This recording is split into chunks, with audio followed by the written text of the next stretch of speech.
भारत के देहरादून शहर में रहने वाला आर्यन सिंह एक भूभौतिक वैज्ञानिक था। बचपन से ही उसे पहाड़ों और प्राचीन रहस्यों में दिलचस्पी थी। उसने कई बार कैलाश पर्वत की तस्वीरें देखी थी, सफेद बर्फ से ढकी चोटी जिसके पीछे हमेशा बादलों का एक घेरा रहता था।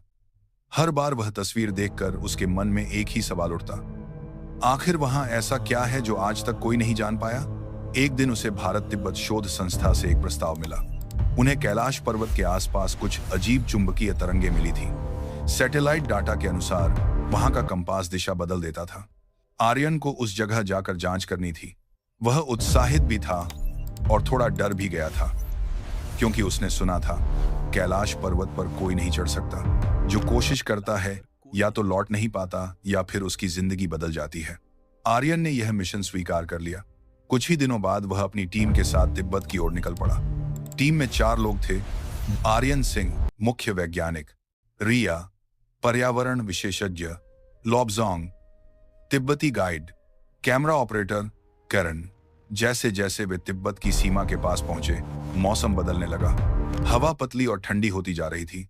दूर बर्फीले मैदानों के बीच कैलाश पर्वत की झलक दिखी। वह किसी सफेद ज्योति की तरह चमक रहा था। लॉबजोंग ने धीरे से कहा, यह कोई साधारण पहाड़ नहीं है, यहां भगवान शिव का वास है। हर पत्थर है की ध्वनि गूंज आता है। आर्यन मुस्कुराया, हम यहां शोध करने आए हैं, दर्शन करने नहीं। लेकिन उसके मन के अंदर कुछ गहराई में एक अजीब सा कंपन महसूस हो रहा था। कई दिन की यात्रा के बाद टीम ने कैलाश के पास अपना बेस कैंप लगाया। रात को जब आसमान में तारे चमक रहे थे, आर्यन ने अपने उपकरण लगाए। मशीनें चुंबकीय ऊर्जा को माप रही थीं, लेकिन जो आंकड़े आ रहे थे वे सामान्य नहीं थे। कभी संकेत बहुत तेज, कभी अचानक शून्य। रिया ने हैरानी से कहा, यह तो किसी तरह की तरंगे हैं, जैसे कोई हार्ट बीट। आर्यन ने जवाब दिया, यह किसी जीव की नहीं, शायद खुद पर्वत की धड़कन है। रात के तीसरे पहर में अचानक हवा चलने लगी। तापमान गिर गया। आर्यन ने दूर पर्वत की चोटी पर एक नीली चमक देखी, जैसे बिजली नहीं बल्कि कोई प्रकाश स्वयं भीतर से निकल रहा हो। उसे लगा उसकी आंखें धोखा दे रही हैं, लेकिन कैमरे ने भी वही कैद किया। अगली सुबह आर्यन ने तय किया कि वह उस दिशा में जाएगा जहां रात को रोशनी दिखी थी। लॉबजोंग ने रोका, वहां जाना मना है। उस तरफ एक पुराना रास्ता है जिसे देवपथ कहते हैं। जो भी गया वापस नहीं लौटा। आर्यन ने शांत स्वर में कहा, मैं वापस लौटने नहीं, सच खोजने आया हूं। टीम में केवल रिया उसके साथ चलने को तैयार हुई। बाकी 2 कैंप पर रुक गए। दोनों ने सिर्फ जरूरी सामान लिया और पहाड़ की ओर चढ़ाई शुरू की। हर कदम के साथ हवा भारी होती जा रही थी। किसी अदृश्य शक्ति का दबाव महसूस हो रहा था। करीब 3 घंटे बाद वे एक जगह पहुंचे। पत्थरों के बीच में एक गुफा नुमा द्वार दिखा। उसके ऊपर कुछ प्राचीन लिपि में अक्षर खुदे थे, जो आंशिक रूप से बर्फ से ढके थे। आर्यन ने धीरे से हाथ लगाया। पत्थर गर्म था। रिया बोली, यहां बर्फ जमी है, फिर भी पत्थर गर्म क्यों है? आर्यन ने जवाब दिया, शायद भीतर कोई ऊर्जा स्रोत है। या फिर उसने वाक्य अधूरा छोड़ दिया। अंदर से हल्की सी एक की ध्वनि गूंज रही थी। आर्यन और रिया ने टॉर्च ऑन की और गुफा के भीतर कदम रखा। गुफा का द्वार संकरा था। अंदर अंधेरा और ठंड इतनी थी कि सांस से निकलती भाप भी तुरंत गायब हो जाती थी।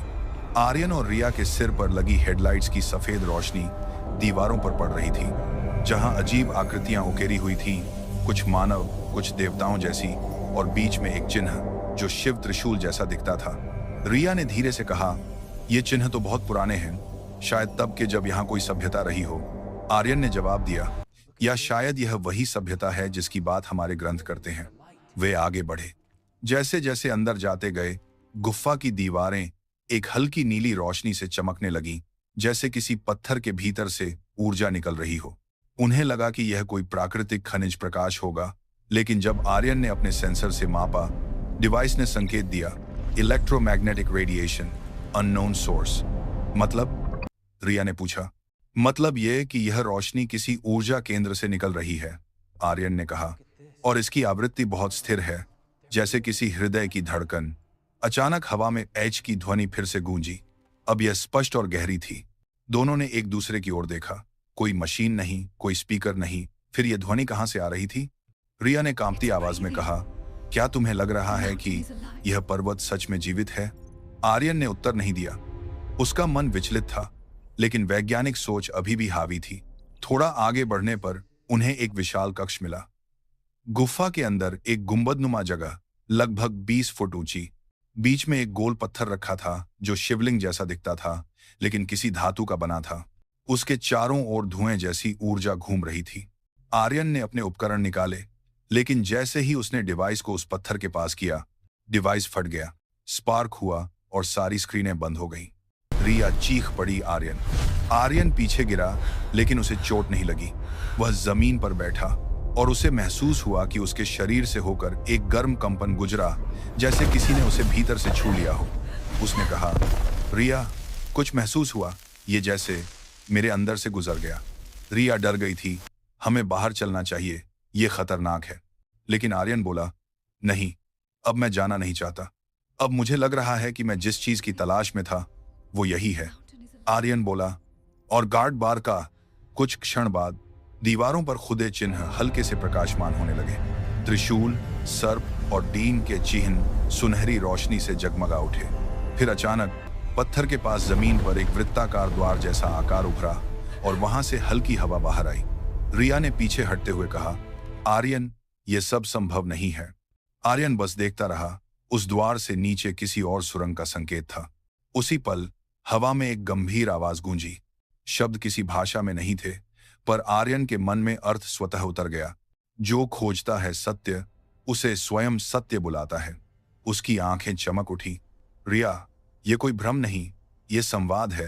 रिया घबराई हुई बाहर की ओर भागी, पर आर्यन वहीं बैठ गया। धीरे धीरे वह पत्थर के करीब पहुंचा। उसने महसूस किया कि उसके दिल की धड़कन और उस पत्थर की कंपन एक जैसी लय में चल रही थी। उसी क्षण उसकी आंखों के सामने चित्र उभरने लगे। हिमालय की चोटियां, बर्फ में चमकता प्रकाश और एक विशाल आकृति भगवान शिव की झलक। उस झलक में कोई हिंसा नहीं थी, कोई डर नहीं था, सिर्फ अनंत मौन। उसने महसूस किया मानो कोई कह रहा हो, कैलाश पर कोई नहीं चढ़ सकता क्योंकि यह पर्वत बाहर नहीं, भीतर है। रिया जब बाहर पहुंची तो उसने पीछे देखा। गुफा का द्वार धीरे धीरे बर्फ से ढक गया, मानो कभी खुला ही न हो।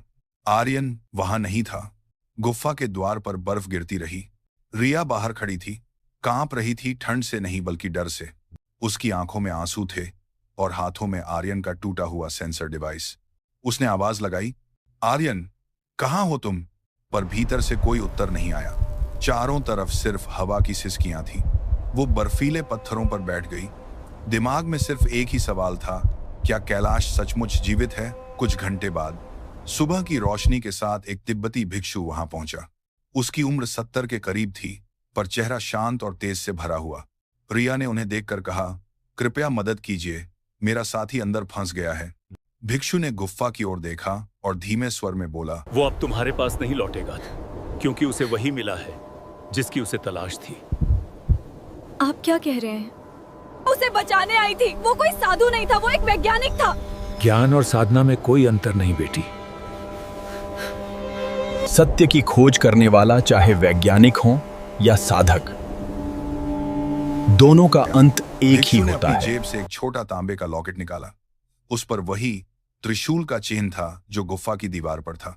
उन्होंने कहा, ये गुफा कभी बाहरी दुनिया के लिए नहीं थी। जो वहां जाता है वो खुद को खोजने जाता है। क्या वो जीवित है?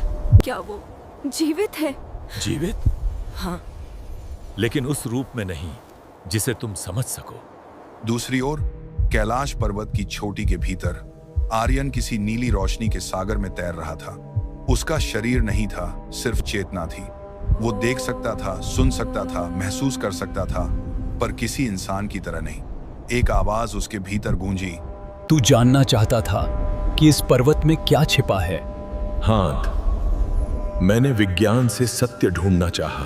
और अब तुझे समझ आया कि विज्ञान और अध्यात्म दो नहीं हैं। विज्ञान सत्य की ओर जाता है पार, अध्यात्म उसी सत्य के भीतर उतरता है।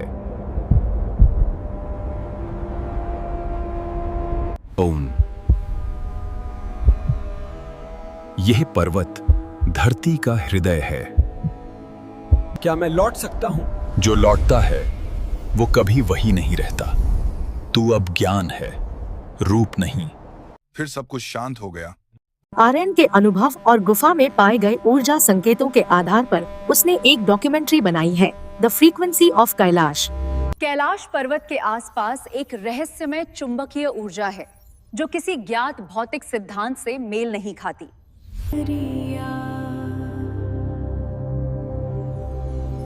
अंत संदेश। कैलाश चढ़ने की जगह नहीं, उसे महसूस करने की साधना है। जो उसे जीतना चाहता है हार जाता है, जो उसके आगे झुकता है वही सत्य को पा लेता है।